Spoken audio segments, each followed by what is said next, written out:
علامتی افسانہ کیوں اور کیوں نہیں؟ جدید علامتی افسانے نے روایتی بیانیہ افسانے کو اوورٹیک کر لیا۔ کوئی مانے یا نہ مانے، لیکن یہ ایک روشن حقیقت ہے۔ واضح رہے کہ یہ اوورٹیکنگ اس وقت عمل میں آئی جبکہ روایتی بیانیہ افسانے کی رفتار بے حد سست ہونے لگی تھی۔ یہ صرف ٹریفک کا اصول نہیں بلکہ قانون قدرت ہے کہ جب ایک قافلہ اپنی رفتار کھونے لگتا ہے تو کوئی دوسرا تازہ دم قافلہ تیز قدموں سے چلتا ہوا اس کے برابر آتا ہے، پھر اس سے آگے نکل جاتا ہے۔ اردو افسانے کے قافلے کے ساتھ بھی فطری طور پر یہی کچھ ہوا۔ یہ الزام سراسر بے بنیاد ہے۔ علامت نگاری مغرب سے درآمد کی گئی ہے۔ بے بنیاد ہونے کے علاوہ یہ الزام مضحکہ خیز بھی معلوم ہوتا ہے جب ہم یہ دیکھتے ہیں کہ انگلیاں اٹھانے والے ترقی پسند حضرات ہیں۔ شاید یہ ترقی پسند حضرات خود ترقی پسند تحریک کے پس منظر اور تاریخ سے واقف نہیں۔ ایسے لوگوں کو بحث برائے بحث کے طور پر یہ قول یاد دلایا جا سکتا ہے کہ گناہگار پر پتھر وہ مارے جس نے خود کبھی کوئی گناہ نہ کیا ہو۔ خیر، یہ تو ایک جملہ معترضہ تھا۔ اصل مسئلہ یہ ہے کہ لوگ علامتی افسانے کو پڑھنے اور سمجھنے کی زحمت گوارا نہیں کرتے، اسی لیے وہ اس سے متعلق کوئی خاص بات، خواہ اس کی مخالفت یا رد ہی میں صحیح، نہیں کہہ پا رہے ہیں۔ بعض سطحی اور عامیانہ قسم کی افواہیں پھیلا کر جلے دل کے پھپولے پھوڑے جا رہے ہیں۔ ان حضرات کو ذرا کوریدیے تو ان کے دل کا چور فوراً سامنے آ جاتا ہے۔ انہیں صحیح معنوں میں اعتراض علامتی افسانے پر نہیں بلکہ اس بات پر ہے کہ اردو افسانے نے ترقی پسند افسانے سے الگ راہ کیوں بنائی۔ اگر افسانے نے علامتی کے بجائے کوئی اور صورت بھی اپنائی ہوتی تو ان کا اعتراض یہی ہوتا۔ اس امر پر کوئی باشعور آدمی صرف مسکرا ہی سکتا ہے کہ جدلیات اور جدلیاتی عمل کی رٹ لگانے والے اس بات کے متقاضی ہیں کہ اردو افسانے کو ترقی پسند افسانے کی منزل پر ٹھہر جانا چاہیے تھا۔ اگر ایسا نہیں ہوا تو نہایت غلط اور برا ہوا۔ کسی کے خیال میں غلط یا برا جو بھی ہو، لیکن حقیقت یہی ہے کہ آج کا دور علامتی افسانے سے عبارت ہے۔ حقیقت پسندی کا دم بھرنے والوں کو اتنی بڑی حقیقت سے انکار کچھ زیب نہیں دیتا۔ اس کا یہ مطلب ہرگز نہیں کہ اب دوسری قسم کے افسانے نہیں لکھے جا رہے ہیں۔ لکھے ضرور جا رہے ہیں، پھر بھی یہ دور علامتی افسانوں کا ہی ہے۔ اسی طرح جیسے کل ترقی پسند افسانے کا دور تھا، باوجود اس کے کہ ترقی پسند افسانے کے علاوہ بھی افسانے لکھے جا رہے تھے۔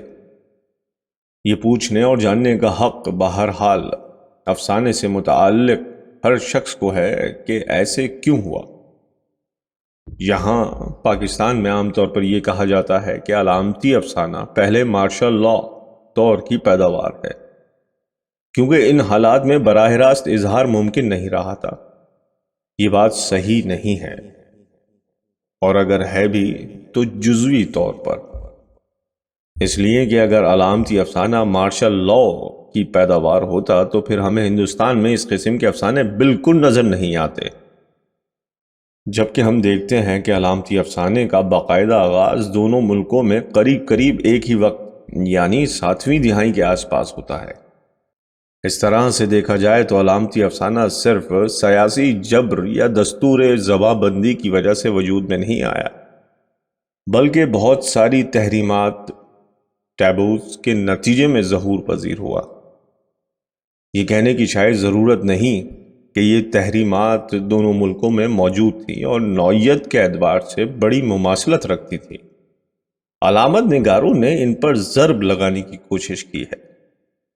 اس کے علاوہ ایک عام دستور یہ ہے کہ جب کوئی چیز پختگی، پرفیکشن حاصل کر لیتی ہے تو پھر اس کی شکست و ریخت کا عمل شروع ہو جاتا ہے اور نئی چیزیں صورت پذیر ہونے لگتی ہیں۔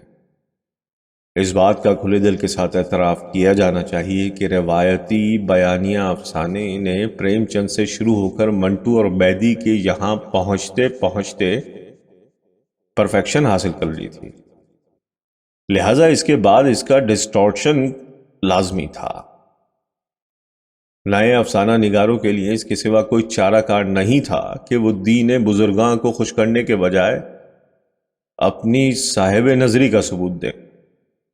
ایک بہت سادہ سی بات اور پیش نظر رکھنے کی ضرورت ہے، وہ یہ کہ علامت نگاری بھی دوسرے اسالیب اور طریقہ ہائے اظہار کی طرح ایک اسلوب ہے اور طریقہ اظہار ہے۔ پچھلی 2 دہائیوں سے اسے آزمایا اور بڑھتا جا رہا ہے، اس میں ناراض ہونے کی ایسی کون سی بات ہے؟ رہ گیا یہ سوال کہ اس سے ادب کو فائدہ کیا پہنچا؟ تو یہ ایک فطری اور برحق سوال ہے جس پر گفتگو ہو سکتی ہے، بلکہ ہونی ہی چاہیے، ورنہ علامت نگاری بھی ایک طرح کا ٹیبو بن جائے گی، اور علامت نگار تحریم پسند ہے۔ اگر ایسا ہوا تو یہ خود تضادی کی ایک مثال ہوگا، کیونکہ علامت نگاری کا ایک مقصد، جیسا کہ اوپر عرض کیا گیا، ٹیبوز کو توڑنا بھی ہے۔ جدید علامتی افسانے نے ہمیں کیا دیا یا اس کی عطا کیا ہے، یہ ایک لمبی بحث ہے۔ پھر بھی چند باتیں ایسی ہیں جو روایتی بیانیہ اور جدید علامتی افسانے کے تقابلی مطالعے سے بہت آسانی کے ساتھ اخذ کی جا سکتی ہے، شرط صرف سنجیدہ مطالعے اور غیر جانبدارانہ رویے کی ہے۔ مثال کے طور پر جدید علامتی افسانے نے قدیم حکایتوں، اساطیر اور لوک دانش کو استعمال کر کے اسے اپنے زمانے سے ریلیٹ کیا اور اسے نئی معنویت عطا کی، ورنہ اس سے پہلے ہمارے لکھنے والے اس عظیم انسانی ورثے کو ایک فرسودہ اور بیکار محض شے ہی سمجھتے آئے تھے۔ علامتی دور سے پہلے ہمارے افسانے اکہرا پن کے شکار تھے۔ علامتی افسانے اس اکہرے پن کو دور کر کے اس میں تہداری پیدا کی، افسانے کی رینج میں اضافہ کر دیا۔ ماں قبل کا افسانہ حقیقت نگاری کا دعوے دار تھا، علامتی جدید افسانے نے صداقت نگاری کو اپنا شعار بنایا۔ حقیقت نگاری کی جتنی بھی تعریف کی جائے، مگر صداقت نگاری کے مقابلے میں یہ ایک معمولی چیز ہی ٹھہرے گی، کیونکہ اس کا تعلق محض بصارت سے ہے، جبکہ صداقت نگاری بصیرت کا تقاضا کرتی ہے۔ فرد اور معاشرہ لازم و ملزوم ہے، بلکہ یہ کہنا زیادہ صحیح ہوگا کہ یہ ایک ہی سکے کے 2 رخ ہیں۔ علامتی دور سے پہلے کا افسانہ اس لحاظ سے یک رخا تھا کہ اس نے صرف معاشرے کو فوکس کیا۔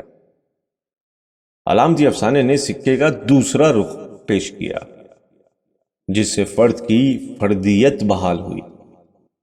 ہمارا افسانہ جو جارح قسم کی مقصدیت کے باعث بلند آہنگی، اوور ٹون اور حشو و زوائد کا شکار ہو گیا تھا، جدید علامتی افسانے نے ان دونوں معائب سے پاک کر کے الفاظ کی حرمت اور کفایت شعری پر زور دیا۔ باتیں تو اور بھی ہیں، بہت ساری ہیں، لیکن فی الحال انہی چند باتوں پر غور کیا جائے تو جدید علامتی افسانے کا جواز اور اس کی قوت کا راز سمجھ میں آ جائے گا۔ بددھیانتی اور ہٹ دھرمی کی بات دوسری ہے۔ اس کا علاج مجھ جیسے ہیچ مداں کے پاس تو کیا، کسی حکیم حاذق کے پاس بھی نہیں۔